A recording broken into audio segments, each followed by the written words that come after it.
Hello students, welcome back. आज हम लोग बात करेंगे मार्केटिंग कॉन्सेप्ट के बारे में। तो आई होप आपने पुराना वीडियो देख लिया होगा जिसमें ये सेलिंग कॉन्सेप्ट तक आप पूरा समझ गए होंगे। अब मार्केटिंग कॉन्सेप्ट में क्या क्या चीज़ें हैं उसको हम लोग देखेंगे। तो मार्केटिंग कॉन्सेप्ट एक मॉडर्न कॉन्सेप्ट है जो कि सेलिंग कॉन्सेप्ट के बाद आया। तो सेलिंग कॉन्सेप्ट में हम लोगों ने डिस्कस किया था कि उस समय एक ऐसा टाइम था कि बहुत सारे गुड्स हमारे मार्केट में थे, अच्छे क्वालिटी के भी थे, बुरे क्वालिटी के भी थे, लेकिन वहाँ पे हम लोग सेलिंग टेक्निक्स यूज़ किया करते थे। किसी तरीके से भी गुड्स को बेचने की बात हो रही थी, ठीक है। तो अब हम लोग क्या करेंगे, मार्केटिंग कॉन्सेप्ट में देखेंगे किस तरीके से मार्केटिंग कॉन्सेप्ट को इम्प्लीमेंट किया गया। तो marketing orientation implies that focus on the satisfaction of consumer needs is the key to the success of any organization in the market.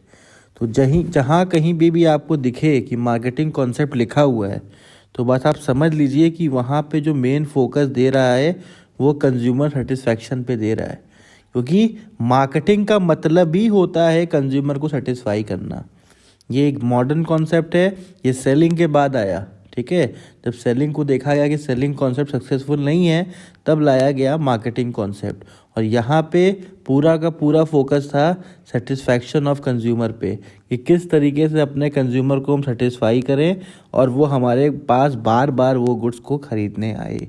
तो अब यहाँ पे फोकस शिफ्ट हो गया। आप जो अपने हिसाब से गुड्स बनाते थे अब आप अपने हिसाब से नहीं बना रहे हो। अब आप मार्केट में रिसर्च कर रहे हो, पता लगा रहे हो कि कंज्यूमर को कैसा गुड्स पसंद है, कितने प्राइस पे पसंद है और मैं कितने कम प्राइस पे उसको अच्छी क्वालिटी का गुड्स दे सकता हूँ। अब लड़ाई ये शुरू हो गई। तो जो ये फर्म कर पाते हैं वही मार्केट में अब सर्वाइव कर पाते हैं, इसीलिए इसको मॉडर्न कॉन्सेप्ट ऑफ मार्केटिंग भी हम कहते हैं। अब आगे आते हैं। It assume that in the long run in an organization can achieve its objective of maximization of profit by identifying the needs of its present and prospective buyers and satisfying them as an effective way। तो यहाँ पे क्या बता रहा है कि अगर ये ऐसा चीज़ अज्यूम क्या ऐसा चीज़ देखा गया है कि अगर लॉन्ग रन में कोई बिजनेस वर्क करना चाहता है तो मार्केटिंग कॉन्सेप्ट उसके लिए बेस्ट कॉन्सेप्ट है। क्यों? क्योंकि यहाँ पे जो भी गुड्स आप बनाते हो, डिज़ाइन करते हो, आप कंज्यूमर के अकॉर्डिंग डिज़ाइन करते हो। कंज्यूमर को जो प्राइस चाहिए उस प्राइस पे आप डिज़ाइन करते हो, कंज्यूमर को जो क्वालिटी चाहिए उस क्वालिटी के हिसाब से डिज़ाइन करते हो। तो आप लॉन्ग रन में आप मार्केट में अपना पैर जमा के बैठ सकते हो, आप वहाँ पे खड़े हो सकते हो ताकि आपको कोई हिला नहीं सकता। क्यों? आपके प्रोडक्ट की वो अच्छी क्वालिटी बार बार कंज्यूमर को आपके पास लेके आएगी। इसका सबसे अच्छा एग्जांपल आप पार्ले जी देख लो, मैगी देख लो। एक बड़ी कंपनी है, इन्होंने अपने प्रोडक्ट को इस तरीके से ये बना रहे हैं कि उनकी सेलिंग कॉस्ट इतनी कम है कि 10 रुपये में भी आपको प्रोडक्ट ऑफर कर दे रहे हैं। 5 रुपीज़ में पार्ले जी आपको प्रोडक्ट ऑफर कर रहा है और क्वालिटी एकदम वर्ल्ड क्लास। तो इनके जो मार्केट्स हैं कभी भी इनको सोचना नहीं पड़ता कि हम कैसे बेचें, इनके प्रोडक्ट ऑटोमेटिक मार्केट में सेल हो जाते हैं। तो ये इन्होंने यूज़ किया मार्केटिंग टेक्निक। तो जितने भी आप देखोगे अच्छे प्रोडक्ट्स हैं वो सब मार्केटिंग टेक्निक यूज़ कर रही हैं। वो कंज्यूमर के हिसाब से गुड्स बनाना शुरू कर दी, कंज्यूमर के प्राइस पे गुड्स बनाना शुरू कर दी। अब आप देखोगे मार्केट में उन्हीं प्रोडक्ट को लोग खरीदते हैं। आगे आते हैं। Consumer satisfaction become the focal point of all the decision making in the organisation. अब क्या हुआ, जब मार्केटिंग टेक्निक्स आई तो कंज्यूमर सेटिस्फैक्शन ही एक सबसे मेन पॉइंट हो गया कोई भी डिसीज़न लेने का। अब कोई भी डिसीज़न लेना है तो हम कंज्यूमर ही हमारा सेंटर पॉइंट हो गया। कोई भी डिसीज़न लेना है, समझना है कि हाँ कंज्यूमर को फ़ायदा करेगा तब सही है, कंज्यूमर को नुकसान करेगा तो गलत है। तो इस तरीके से हम लोग अब डिसीज़न लेने लगे। कंज्यूमर ही अब हमारा मेन हो गया, एक भगवान हो गया कि जब वो उसको अच्छा लगेगा तभी हम ऐसा प्रोडक्ट बनाएंगे, अगर उसको पसंद नहीं आएगा तो हम वैसा प्रोडक्ट नहीं बनाएंगे, ठीक है। अब यहाँ पे हम लोग इस तरीके से सोचना शुरू कर दिए थे। आगे चलते हैं। Example, what product will produce with what features at what price shall it be sold or with shall it be made available for sales will want. If the distribution want features like double door in a refrigerator or a separate vision of a water cooling in it, the organization would produce the refrigerator with these features, would price it at the level with the consumer are willing to pay and so on. तो यहाँ पे refrigerator का example दिया हुआ है कि लोग पहले सिंगल डोर रेफ्रिजरेटर यूज़ करते थे, उनका ऑब्जेक्टिव क्या था, बस पानी ठंडा हो जाए और बर्फ़ मिल जाए।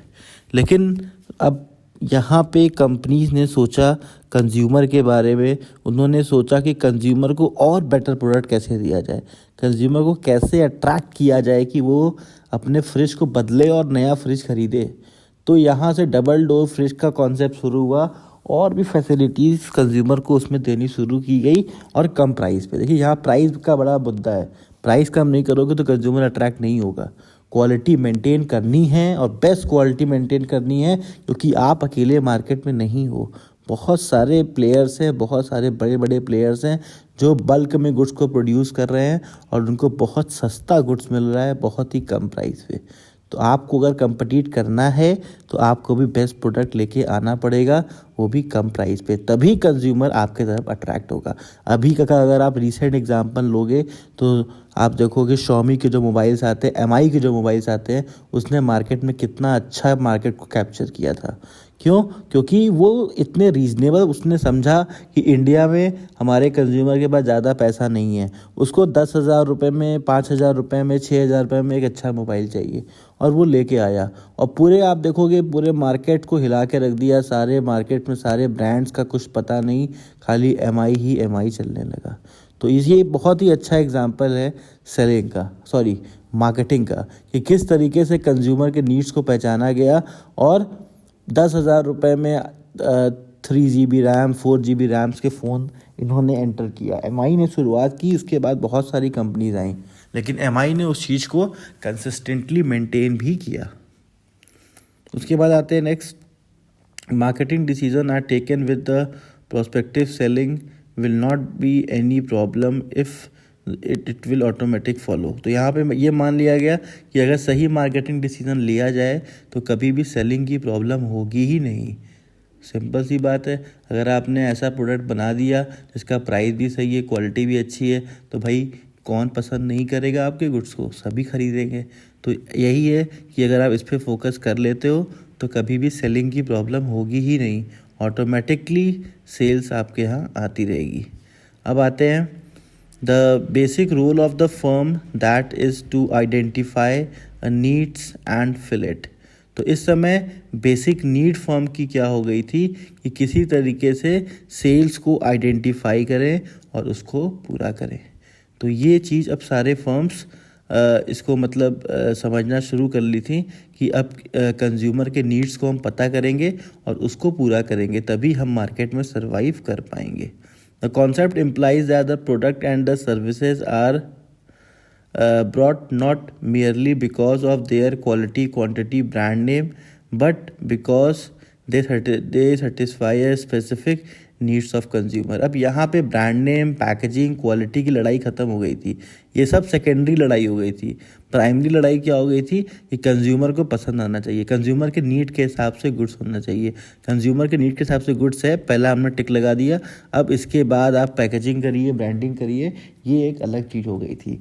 तो पहले हम लोग ब्रांडिंग और पैकेजिंग के पीछे जो कंज्यूमर भागता था, आज कंज्यूमर भाग रहा है अपने ऐसे गुड्स को चाहता है कि जो उसको फुल्ली सेटिस्फाई करे।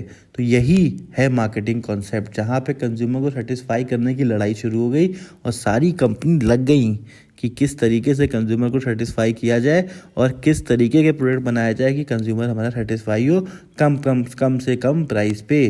ब्रांडिंग की बात अब सेकेंड हो गई, पहला चीज़ हो गया consumer satisfaction. It was the top thing which each and every company was thinking.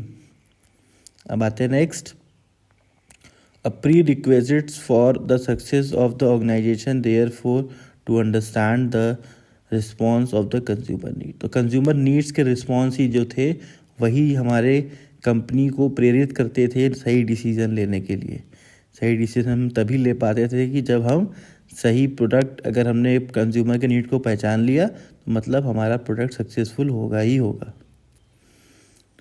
To sum up the marketing concept, it is based on the following pillars. तो मार्केटिंग कॉन्सेप्ट को आपने बहुत अच्छे से समझा। अब इसको हम लोग सम अप करते हैं, समरी इसका देखते हैं क्या क्या चीज़ें सीखा हम लोग ने। आइडेंटिफिकेशन ऑफ मार्केट और the consumer who are chosen as the target marketing effort. तो आइडेंटिफिकेशन ऑफ मार्केट का मतलब क्या हुआ, मार्केट को पहचानना और मार्केट के हिसाब से कंज्यूमर को पहचानना और कंज्यूमर के हिसाब से प्रोडक्ट को बनाना। ठीक है, दूसरा पॉइंट क्या हो गया, understanding the needs and the wants of the consumer in the target market. तो जिस भी मार्केट में हम एंटर कर रहे हैं तो वहाँ के कंज्यूमर के नीड्स और वांट को देखना। जैसे यहाँ पे एक एग्जांपल आपको और दे देते हैं, जैसे जब इंडिया में मैकडोनल्ड्स आया तो उसके बर्गर काफ़ी महंगे थे। तो उसने देखा कि इंडियंस कंज्यूमर जो हैं, बहुत कम ही कंज्यूमर हैं जो हमारे रेस्टोरेंट में विजिट कर रहे हैं। तो क्या किया उसने 20 रुपये में बर्गर बनाया, जिसको हम लोग बोलते हैं मैक आलू टिक्की। तो 20 से 25 रुपये में उस समय उसने स्टार्ट किया। तो उससे हुआ क्या, अब पॉकेट साइज छोटा कर दिया तो लोगों को अब वो पसंद आने लगा। अब लोग को लगा कि भाई इंटरनेशनल ब्रांड 25 रुपये में मिल रहा है, 20 रुपये में मिल रहा है, तो इससे अच्छा क्या है। सॉफ्टी स्टार्ट किया इंडिया के लिए 10 रुपीज़ में, ताकि सारे कंज्यूमर के हिसाब से वो हो जाए, वो सस्ता भी हो जाए, इंटरनेशनल ब्रांड भी हो जाए, ब्रांड वैल्यू भी बिल्ड करते गए और साथ ही साथ सस्ता भी और क्वालिटी में कोई कंप्रोमाइज़ नहीं। ठीक है, तो ये भी एक मार्केटिंग टेक्निक्स मैकडोनल्ड्स ने यूज़ किया अपने पैर को जमाने के लिए इंडिया में। उसके बाद आते हैं डेवलपमेंट ऑफ प्रोडक्ट और the services for satisfying the needs of target market. तो डेवलपमेंट ऑफ प्रोडक्ट मतलब समय समय पे सारे प्रोडक्ट को डेवलप किए गए ताकि प्रोडक्ट को बेस्ट किया जाए और कंज्यूमर उसको ख़रीदना पसंद करे। तो मार्केटिंग में यही होता है, ऐसा नहीं कि आपने एक प्रोडक्ट बना के छोड़ दिया, समय समय पे आपको डेवलपमेंट करना पड़ता है। जैसे आप देख रहे हो MI के मोबाइल को, वो एक बार प्रोडक्ट बना के छोड़ नहीं दिया, वो हर समय कुछ ना कुछ नया लॉन्च करता रहता है उसी कम प्राइस पे, ताकि कंज्यूमर उसके प्रोडक्ट ब्रांड के संग लगे रहते हैं कि MI का ये फ़ोन आ गया, चलो ये ले लेते हैं। और उसमें हर एक प्रोडक्ट में कुछ ना कुछ इम्प्रूवमेंट रहता है पहले से। ठीक है, और प्राइस बहुत ज़्यादा फ्लक्चुएट नहीं करता। तो यही सब चीज़ें हैं जो कंज्यूमर को अट्रैक्ट करती हैं। उसके बाद आते हैं satisfying needs to the target market better than the competitors. अब यहाँ पे क्या लड़ाई क्या चल रही है कि किस तरीके से आप कंज्यूमर को ज़्यादा सेटिस्फाई कर पा रहे हो। अगर आप कंज्यूमर को ज़्यादा सेटिस्फाई करोगे तभी कंज्यूमर आपके तरफ आएगा, नहीं तो बहुत सारे लोग हैं कम दाम में अच्छा सामान देने के लिए। नेक्स्ट है doing all this at a profit. ये बड़ा इंपॉर्टेंट होता है कि आपने शुरू हो गए प्रोडक्ट बनाना अच्छी क्वालिटी का, कम प्राइस का, तो इसका ये मतलब नहीं कि आप नुकसान में गुड्स बेच रहे हो। आपको ये सारे गुड्स बेचने भी हैं और ये गुड्स फ़ायदे में बेचने हैं। तो प्रॉफिट पे बेचना बड़ा इंपॉर्टेंट है, क्योंकि लॉन्ग टर्म फर्म को आपको रोक के भी तो रखना है। आप अगर उधार और नुकसान में बेचोगे तो कितना दिन बेचोगे, फर्म बंद हो जाएगी। तो मार्केटिंग यही है कि आप भी कमा लो और आप भी खुश हो जाओ, सामने कंज्यूमर भी खुश हो जाए, विन विन सिचुएशन रहे, उसी को हम मार्केटिंग कहते हैं। विन विन सिचुएशन नहीं है, कहीं विन है कहीं लॉस है, तब वो मार्केटिंग नहीं है। तो मार्केटिंग में एक कॉन्सेप्ट डेवलप किया विन विन सिचुएशन का। कंज्यूमर भी खुश है, आप भी खुश हो। कंज्यूमर खुश है कि उसको जितना पैसा दिया था उसका वैल्यू मिल गया, वैल्यू टू मनी मिल रहा है, और आप खुश हो कि आप भी कंज्यूमर को खुश कर रहे हो लेकिन आप पैसे भी कमा रहे हो। Thus, the focus of marketing concept is on consumer needs, and the consumer satisfaction become the meaning of achieving the firm objective of maximizing profit. The purpose of marketing is to greater consumer value to profit. अब यहाँ पे क्या बताया जा रहा है कि marketing concept का फाइनली अगर देखा जाए तो अब लोगों का फोकस आ गया था कि कंज्यूमर के हिसाब से प्रोडक्ट बनाना, और किसी भी तरीके से प्रोडक्ट तो हम अच्छा बना ही रहे थे, कंज्यूमर को सेटिस्फाई कर ही रहे थे, और उनका फोकस जो है वो हमें रखना था अपने प्रोडक्ट पे। तो उसको करने के लिए सब कुछ करेंगे, लेकिन एक चीज़ बड़ी इंपॉर्टेंट है कि प्रॉफिट भी आना चाहिए। ठीक है, बिना प्रॉफिट के तो हम सर्वाइव ही नहीं कर पाएंगे। इसीलिए मार्केटिंग कॉन्सेप्ट को थोड़ा टफ कॉन्सेप्ट माना गया है कंपनी पॉइंट ऑफ व्यू से, क्योंकि जिस कंपनी ने इसको पास कर लिया, आप समझ लो अब वो मार्केट में उसको कोई हटा नहीं सकता। थैंक यू फ्रेंड्स, अच्छा लगा आपको काफ़ी एग्जांपल्स देके समझाने में। आपको भी अच्छा लगा होगा तो प्लीज़ हमारे चैनल को सब्सक्राइब करिए और अपने फ्रेंड्स के साथ शेयर करिए। Thank you.